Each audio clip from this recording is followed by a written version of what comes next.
Bu məsələlərdə hərdən bəziləri bizim üzərimizə gəlir. Niyə deyirsiniz Turan birliyi? Niyə deyirsiniz Turan dövlətləri? Niyə deyirsiniz? Yəni niyə deməyək? Niyə də deməyək? Burada nə var ki? Bu bizdə belə sual verir. Niyə deməyək Turan birliyi? İdeologiyamızdır. Bəli. Burada yəni qəbahət nə var ki? Biz burada bir pis söz işlətmirik. Əstəğfurullah, üzr istəyirəm, tərbiyəsiz bir ifadə səsləndirmirik. Burada nə var ki? Niyə bu? Hətta özümüzün içimizdən danışıram. Kənardan danışmıram. Tural bəy, özümüzün içində olanlardan da niyə belə deyirsiniz? Və nəticədə də nə olur? Deyir ki, biraz da mübahisə olanda deyirlər ki, bu kimlərəsə qıcıq verir ona görə. Əslində fikirləri o deyil. Onun əleyhinə olan qüvvələr də var ilə Türk dövlətlərinin içində. Başqa dövlətlərə bağlı, başqa ideologiyada olanlar, başqa fərqli düşüncədə olanlar da var. Təbii ki, mən bu ideologiyanın xaricində heç bir ideologiyaya hörmət eləmirəm. Bu bizim öz ideologiyamızdır, bu bizim düşüncəmizdir.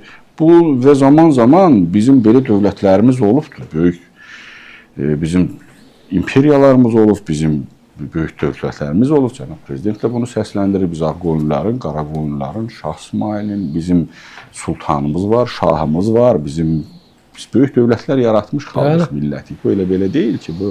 Və tarix də təkrarlanır deyə bir ifadə də var. Artıq tarix gəlib bizim üzərimizdədir. Biz bunu niyə səsləndirməyək? Bu kimdəsə niyə qıcıq yaratmalıdır ki? Və yaxud niyə biz hansısa bir kömürlük sahəsində əməkdaşlıq edə bilərik, amma hərbi sahədə əməkdaşlıq edə bilmərik? Niyə biz birgə təlimlər keçirə bilmərik? Niyə biz hərbi biliklərimizi bölüşə bilmərik digər qardaş dövlətlərlə? Nəyə görə? Biz gücümüzü birləşdirməliyik. Ciddi təhdidlər var. Burada heç bir problem yoxdur. Buna kimsə qıcıqlanırsa su içsin, əsəbini soyutsun, sakitləşsin. Cənab Prezident dedi ki, biz Türkiyə ilə rəsmi müttəfiqlik formatında əməkdaşlıq edirik. Biz biraz öncə bunu təqdim elədik. O cümlədən hərbi müttəfiqlik, o cümlədən bir-birinə hərbi yardım çərçivəsində, ancaq yaxşı olardı ki, ailəmiz olan Türk dövlətləri bu istiqamətdə də əməkdaşlığa başlasınlar. Bunu təklif etməklə mən heç də hansısa hərbi təşkilatın yaradılmasını təklif etmirəm. Bəziləri bunu belə yozurlar. Yox, bu tamamilə əsassızdır. Prezident bugün üçün bunu deyir.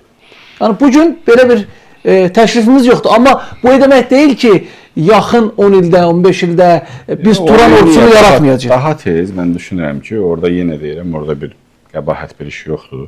Hərbi əməkdaşlıq sonra ortaq ordunun qurulmasına gətirib çıxaracaqdır. Niyə də olmasın? Əgər bizim gələcəkdə ortaq gömrük sistemi qurmaq fikrimiz varsa, ola bilər, ortaq valyutamız yaratmaq fikrimiz varsa, müəyyən ortaq təhsil sistemimizi yaratmaq fikrimiz varsa, niyə də hərbi gücümüzü birləşdirib bir hərbi sistemimizin yaradılmasına nail olmuyor?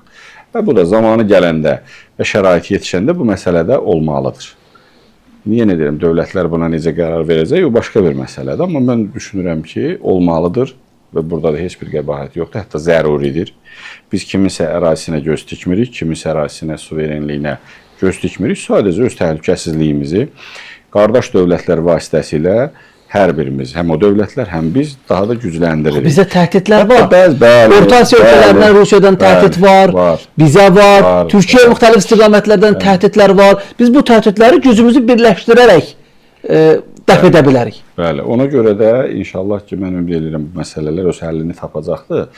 Və bildiyiniz kimi bu il Cənab Prezident sərəncam imzalayıb Türkoloji Qurultayının 100 illiyinin keçirilməsi ilə bağlı və bilirsiniz ki, 1926-cı ildə birinci Türkoloji Qurultay elə Bakıda keçirilib və o elə sonuncu da olub. Məsələ çünki Sovet imperiyası həmən dövrdə ona razılıq verdi. Düzdür, Sovet imperiyası yeni qurulurdu, zəif idi, hələ çox güclənməmişdi. Sonra düşündülər ki, yox, buna icazə vermək olmaz, imkan vermək olmaz. Orada digər Türk dövlətləri ilə yanaşı Rusiyanın özünün içindən nə qədər Türk cümhuriyyətlərinin orada nümayəndələri təmsil olunurdu və Rus imperiyası baxdı ki, buna yol vermək olmaz və onunla durdurdular bu məsələ. Bax, bu məsələdə də Azərbaycan öz öncüllüyünü göstərir. Hətta biz, mən bunu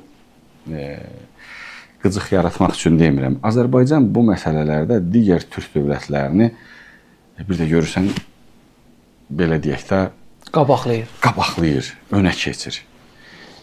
Hətta biz orada bəlkə bəzi risklər eləyirik. Amma edirik bunu. Niyə? Çünki Cənab Prezident də deməliyik. Bizim yerləşdiyimiz coğrafiyada buna əsas biz yolumuzda səmimiyik. Yolumuzun düz olduğunu. Azərbaycan olmadığını biliyor musunuz ki? Yolumuzun düz olduğunu, haqlı olduğunu biz inanırıq. Ona görə də bu məsələlərdə açıq danışmaqdan da çəkinmirik.